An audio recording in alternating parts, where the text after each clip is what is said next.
And I think God sometimes when we're like, I can do this by myself, he will say, okay.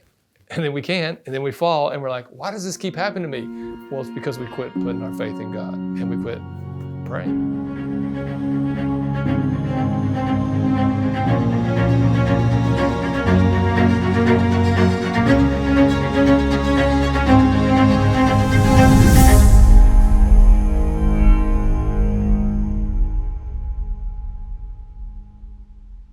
Well, I would just say that generally most people just struggle with the Ten Commandments. I mean, the basics of the Ten Commandments. People, not that people constantly miss Mass, but people miss Mass for different reasons.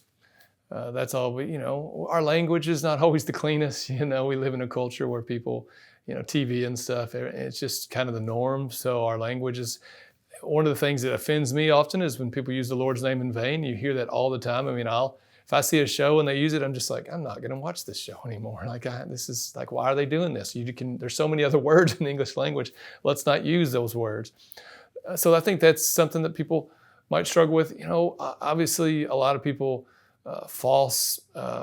being false. We'd say just telling lies. I think for most people the biggest challenge is people will lie because they want to make themselves look better. I think that's primarily why we lie. It's like, I caught a bigger fish than what I caught, or I saw a bigger elk on the mountain than what really was there.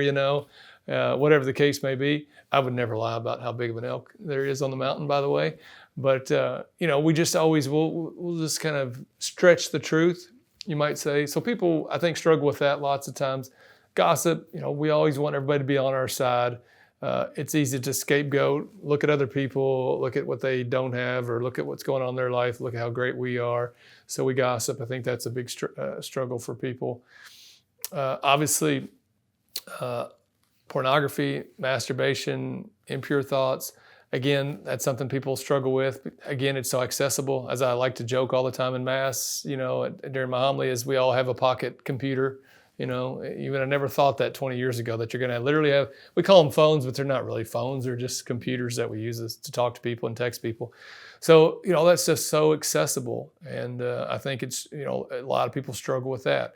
And, again, often you just tell people, how do you get over that? Well, Jesus said, if your hand calls you to sin, cut it off. If your eye, so you have to figure out a way to get rid of that stuff. But I think too, the key to, I think, all sin is you've got to have a prayer life. So often people will struggle with something, and then you might ask them, well, how's your prayer life going? Well, I haven't really been praying that much. Well, it's just kind of like, I've gained weight. Well, have you been eating too much? Yeah. Okay. Well, it makes sense, So it's the same when it comes to falling into any sin. It always goes back to your prayer life. And that's because we put faith in ourselves. You can't put faith in yourselves. We cannot fight the temptations that the devil has for us. We, again, think we know what's best, and we think we're big and bad, and that we're strong, and that we can fend off what the devil's got coming at us, but we can't. Only God's grace, only that can keep us away from that temptation, prevent us from falling into those particular sins. And, I think at least what I've learned in my own life is God will be like, oh, you don't want to pray the Liturgy of the Hours. Well, let's see how you do without that. Let's see how you do without that grace. Let's see how you do when now the devil's going to come at you a little bit more, because I'm going to pull away my protection a little bit. And then that's when you're like, okay, now, and then you fall or you do something sillier. And so, but it all comes back to that. It all comes back to thinking you can do it yourself when you can't, and you're not relying on God's grace. And it only comes through the sacramental life of the church, leading that life of prayer. And I mean like a life of prayer. I don't mean, again, you ask people, what's your prayer life like? And they'll be like, well, I pray before meals. And I'm like, well, that's not really a prayer life. A prayer life is like taking this seriously. That's having a relationship with God.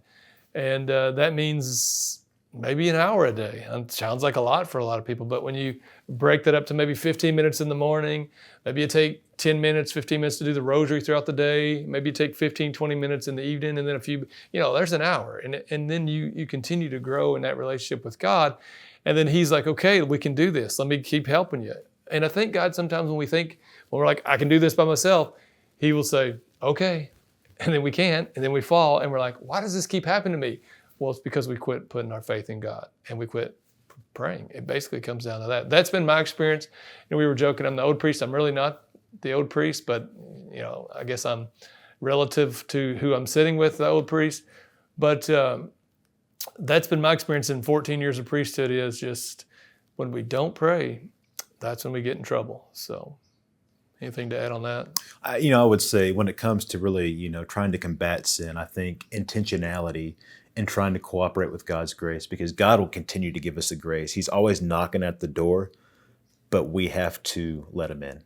And so by our cooperation with that grace, he's going to let us in. But we have to be intentional about it. So let's say someone comes and says, Father, I'm not praying enough. I'll say, okay, how are you praying? Okay, I'm not. Okay, we'll start with an easy non-negotiable. I'm going to pray a Hail Mary and an Our Father as soon as I wake up before I go to bed. So you take that first step, okay? And then after a while, you've got that mastered. Okay, you're going to add a second step. What's your next non-negotiable? And then after a while, you start to see yourself in these patterns of striving more towards virtue, towards God, and not so much in your own, inverted self. And so you're glorifying God in that sense, Or if someone says, Father, I struggle with patience. Okay, so what's one non-negotiable? So when you get around someone that's going to test your patience, maybe someone at work or in your family or a spouse or something, what's that when they say that one thing, what can you do in that moment to say, I'm not going to react in that way?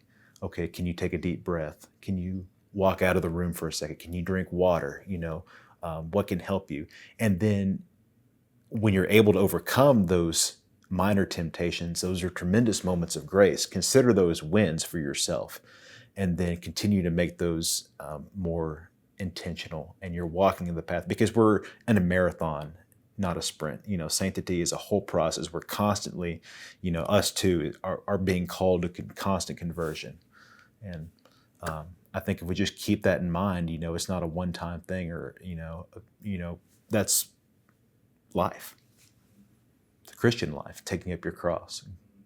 You can get to a certain level, but when you quit practicing or playing, what happens? It goes way. You start to go backwards. You start to lose it. So you got to keep playing and practicing and playing and practicing. If you want to get better, more time. So again, I think for a lot of people, when it comes to the faith, when it comes to the challenge of sin and temptation, they want to get to a certain point, and then they think, oh, I got this. Like, I figured it out. Like, I've conquered this sin, or I've conquered this temptation.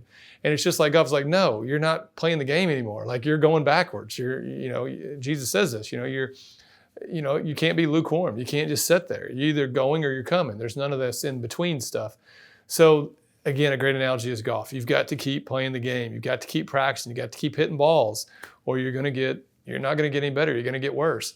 So when it comes to the faith, you got to keep doing that. You've got to continue to put in the reps. I was watching something on Tiger Woods the other day, just how much he practiced, and it talked about how he'd run 4 miles, and then he would hit balls for 2 hours, and then he'd go play on the course, then he'd come back and chip and putt, and then he would go run 4 more miles. And then at the end of the day, he said, if I could find somebody to go play tennis or basketball, then I'd go play tennis or basketball. Now, probably talking about a 20-something-year-old Tiger, but that is a lot.